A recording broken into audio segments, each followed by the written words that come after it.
Now, a very good evening to you and welcome to EBN Weekend Edition. Tonight, it being the last Saturday of the month of November, I do hope you've had a fantastic weekend. Now, finally, President William Ruto has heard the cries of leaders from the northern part of the country after declaring floods a national disaster. We're waiting to see some of the mitigation measures the Council of Governors, together with the other national or other government agencies that have been directed to keenly work on that specific issue, will be working on. And also Odinga has taken his campaigns back to Migori County to stamp his political campaign. Well, we shall be taking a look on that later on, but starting us off tonight is that President William Ruto, or rather I will be taking that in a couple of minutes from now.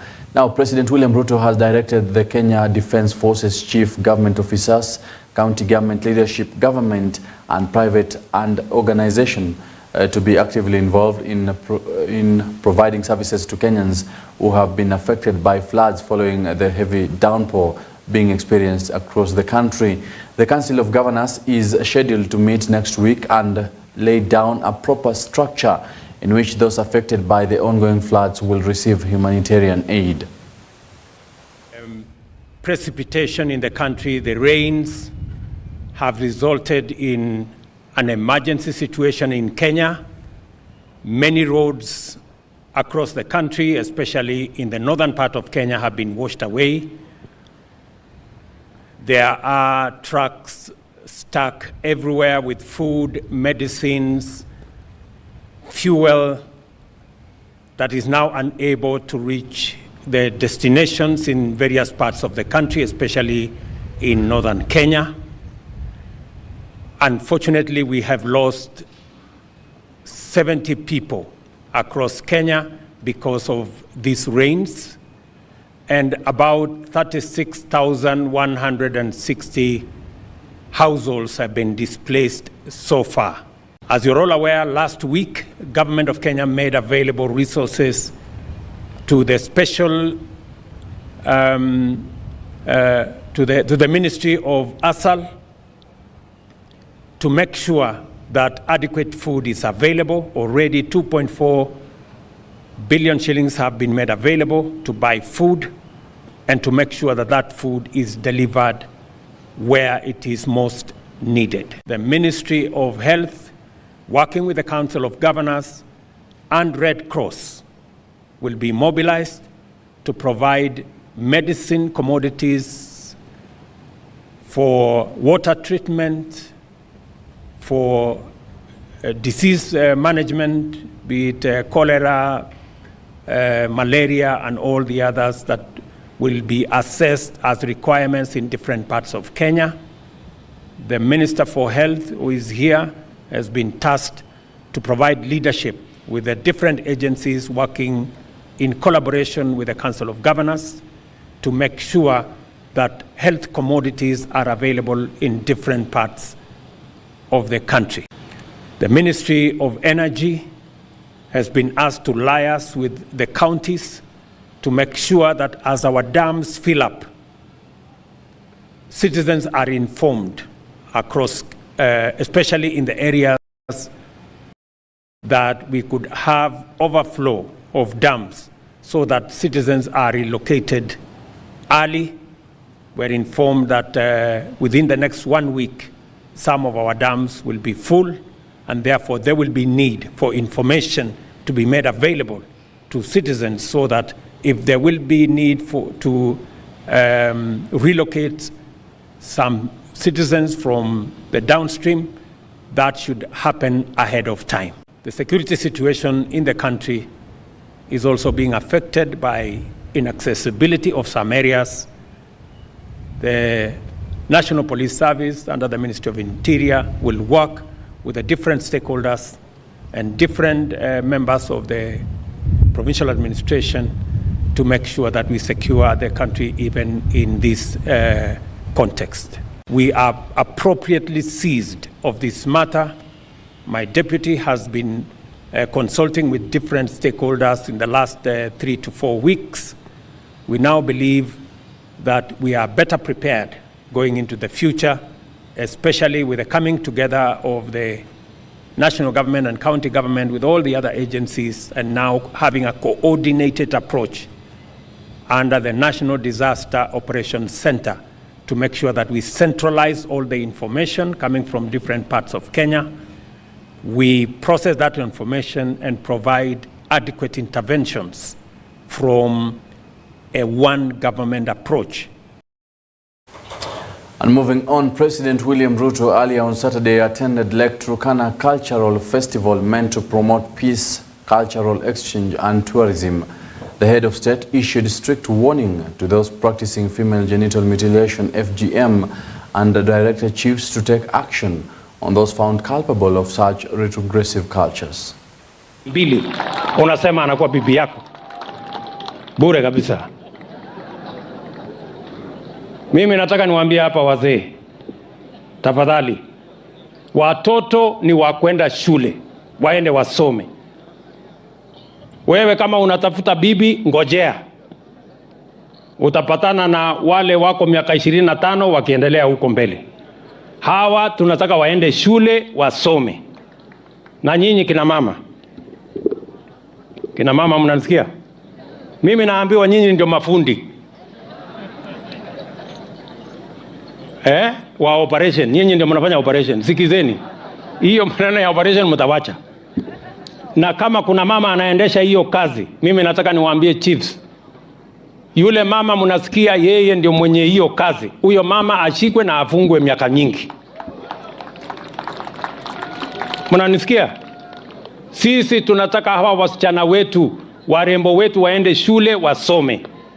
Na ndio mimi nasimama hapa Marsabit kwa hii siku ya kwanza nikiwaambia, we do not want our children, we do not want our daughters of Kenya to be subjected to violence in the form of female genital mutilation.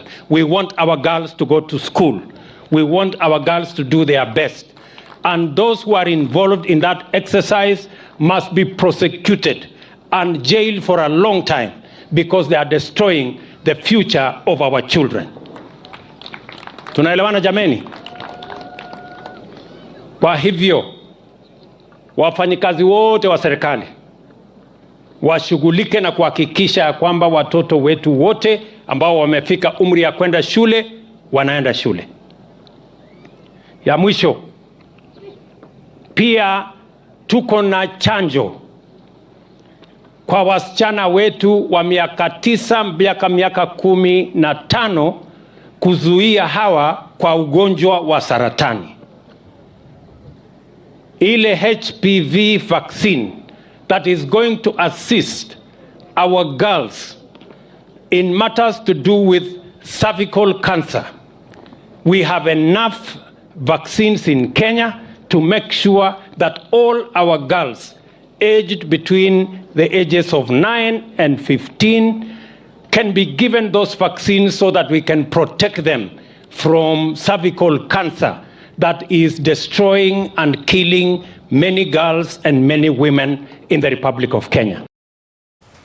Well, now shifting gears to matters politics in Migori County, Azimio leader Raila Odinga has accused the Kenya Kwanza government of planning to grab lands in different parts of the country. Speaking in Nyatike, Migori County, Odinga claimed that a 5,000 piece of acre in the area is set to be gazetted as government land with a plan to extort minerals by a few government officials.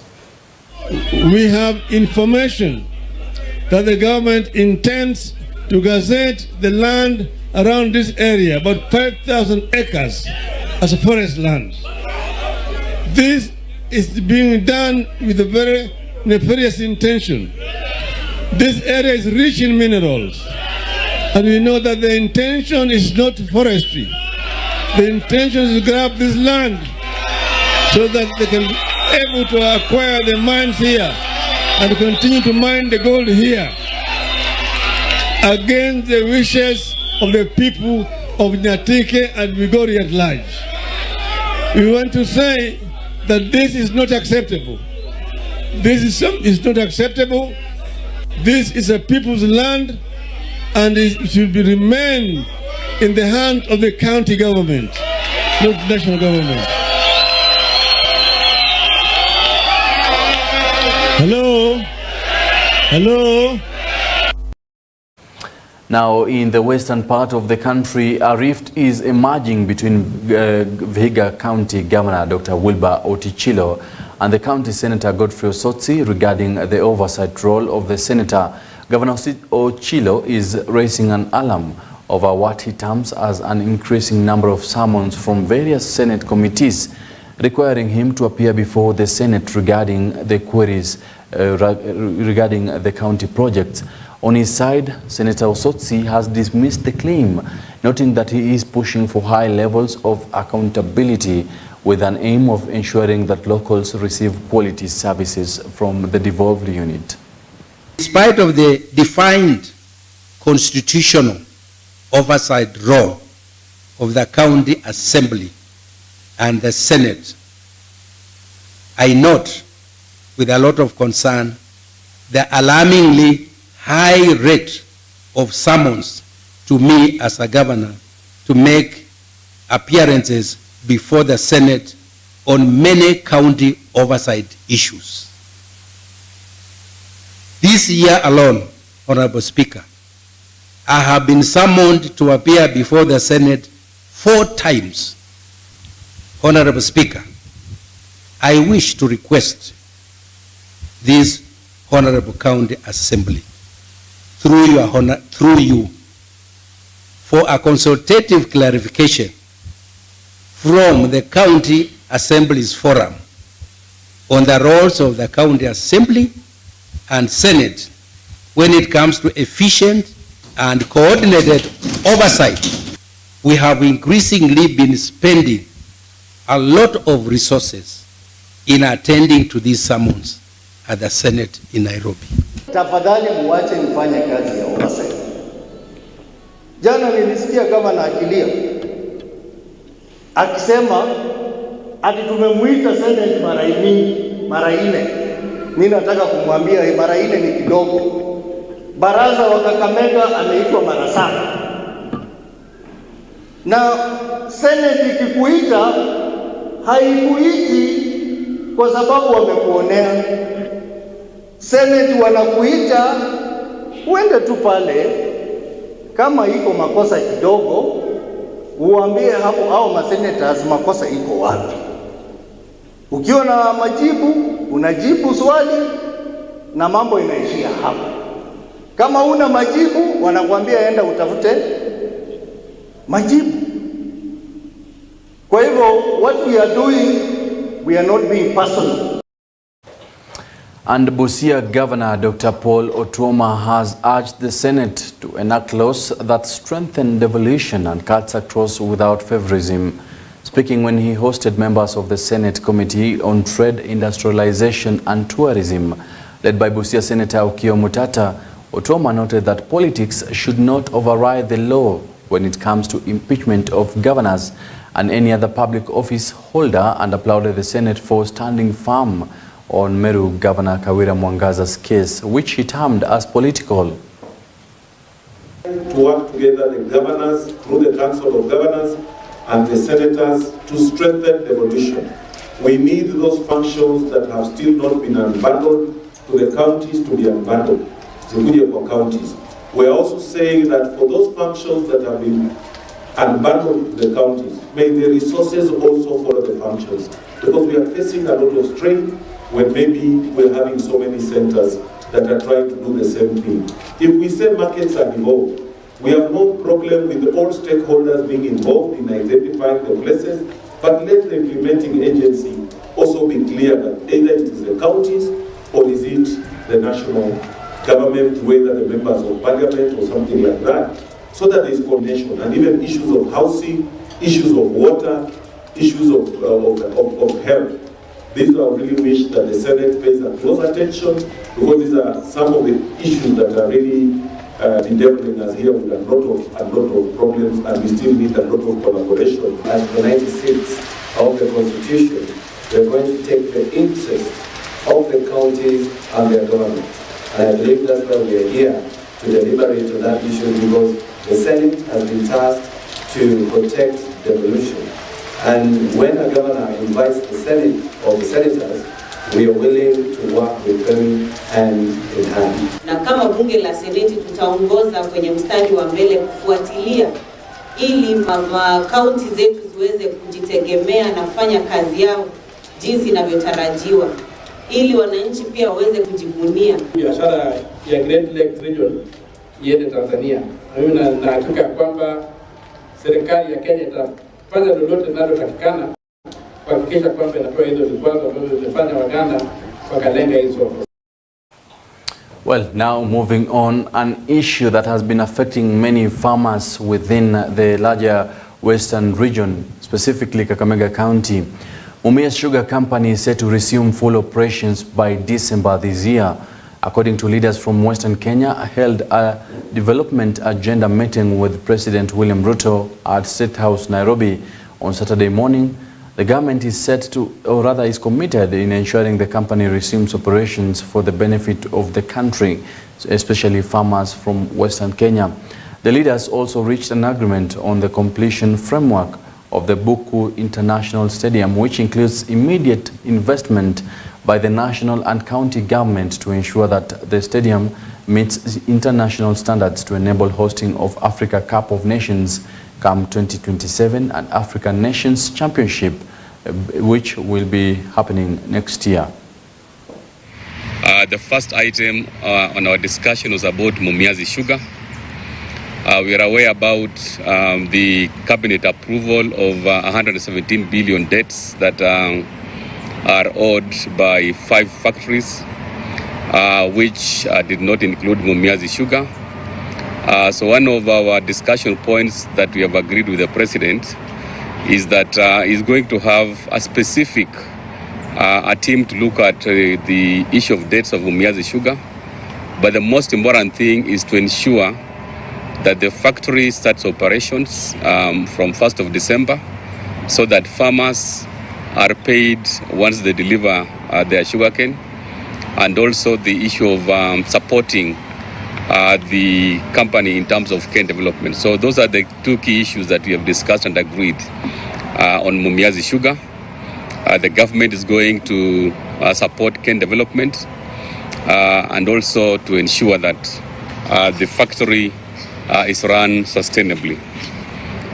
The second issue that we have agreed this morning and discussed is about completion of Buhungu International Stadium. This is a stadium that is 40,000 capacity, and we are very happy that we have been earmarked to host African Cup of Nations in 2027 and CHAN next year. And one of the agreements this morning is through the Ministry of Sports. The national government is going to support the county to ensure that Buhungu International Stadium is completed so that we are ready to host those 2 international games. What was in contention was the issue of zoning. We want to do the zoning so that even as we pass the law on zoning, it doesn't hurt any particular zone or any particular milling factory. The good news is, as we reopen next month, the farmers of Nzoia, Kakamega, specifically, and Busia, they have every reason to smile because only a few days ago, West Kenya and Butali Sugar have announced a new payment schedule, so that now, instead of being paid 5,000 shillings, now our farmers will be paid 6,020 shillings. Now on matters environmental conservation, National Environmental Management Authority NEMA has called on the elderly to be actively involved in tree planting exercise in the country as a means of mitigating the effects of climate change. This is in line with President William Ruto's plan of planting 15 billion trees by the year 2032. yetu kwa sababu wamekuja sio kuja kutopembeleza, wamekuja kutukumbusha ya kwamba kuna mambo tusipoangalia yataharibika. Yale yote wametuambia huko ndani tumeyakubali kwa roho moja sisi sote. Ati tunaenda kufanya tuwezavyo kuona ya kwamba tumelinda mito yetu. Hii mambo ya miti, gum trees or eucalyptus, tuongee na watu wetu kwa sababu imepandwa na watu yetu. Na kwa kusema kweli, kumbe tuliharakisha kuichukua kama miti mizuri, kwa sababu sehemu zingine za Kenya hawapandi hiyo. Kwa hivyo na sisi tumeona kweli ni kitu ya maana kwenda kushughulikia haya mambo ya eucalyptus itolewe karibu na mito. Na vile vile wametukumbusha ni vizuri tuongee na watu wote, vijana, wazee, watu wote tushirikiane kwa kufanya mema katika sehemu hii yetu ya Kisii. All of us should be involved in environmental conservation, because environmental conservation is not only the work of government, but all of us. It requires concerted effort. That's why we're here, to ensure that culture and communities are embedded in environmental conservation. We have made several agreements with these elders, and one of the agreements is that they are going to include environmental conservation. Well, away from that, Meru's Archbishop Samson Muthuri is the new national presiding bishop for the African Independent Pentecostal Church of Africa, AIPCA. Muthuri won the position with 206 votes, with Archbishop Frederick Wangombe getting 96 votes. The ceremony was attended by Meru leaders, where Muthuri promised to work with integrity for the next 1 year. Kuanzia hapa sasa, kwa sababu kanisa letu limeungana na hiyo matatizo sasa ya kuwa na migawanyiko katika kanisa letu imeisha. Sasa ni kujenga kanisa letu, ni kuenesha injili katika hili kanisa letu la APCA, na ni matumaini yangu kanisa letu litasonga mbele kabisa, and it will take its rightful position between all in the community of other churches. I trust that now we have started it together without any division. All of us, when we put our input together, hili kanisa letu litaenda mbele sana. Now 235 delegates have attended the Kenya Scouts Movement Annual General Meeting at the Kenya Institute of Curriculum Development right here in Nairobi. In his speech, Chief Scout Leader Professor Jacob Kaimenyi said that the movement will work closely with the national government to reach out to the Ministry of Education for provision of platform for a cost-effective Scouts census. With respect to our scorecard, again, in my view, strong considered opinion, we've done very well. Chief among them is the engagement with our partners, our key players, and I've mentioned some of them so that you can appreciate what I'm talking about. We engaged recently the Ministry of Education, of course, the Minister and the PS, how we can work together, especially in assisting us realize our programs, supported by teachers. We have talked about recruitment. We cannot conduct recruitment amongst our youth in schools and also even our activities without the support of the relevant ministry. Now, in a bid to support conservationists' efforts inside the Masai Mara Game Reserve, the United States of America has donated a 1 billion shillings grant. Ambassador to Kenya, Meg Whitman, noted that wildlife conservation can only be achieved when the community is given a role to play to protect the wildlife, with Narok Governor Patrick Ole Ntutu affirming his commitment to sensitize the Maa community on the importance of conserving such reserves. Through USAID is proud to have been partners with the Maasai in the Mara's dramatic evolution. USAID has joined with the Maasai to support this unique conservancy model because USAID invests in solutions and invests in people. With that in mind, we are thrilled to announce a new $6.5 million MMWCA activity to take place over the next And also, let me just inform the stakeholders, when you hear the county government and the Greater Masai Mara Conservancies increasing a little bit of the park fee, not because we want, but we want to actually plug more money to the conservancies and to the park so that we can continue to conserve this beautiful land of ours. We continue to ask you to increase, because again, even us as the county government, we are coming up with a law on how we can complement what the national government is doing in terms of compensation, both for loss of life and legacy. In this budget, we are committing 600 million for access roads and water in conservancies. We are committing 300 million shillings where we will be fencing to separate wildlife and animals in many parts of this country where there's a lot of conflict. People have been killed. Well, that right there marks the end of EBN Weekend Edition tonight. Many thanks for tuning in. I do wish you a wonderful night, and also remember to enjoy the rest of your weekend. Once again, my name is Samia Dika. Good night.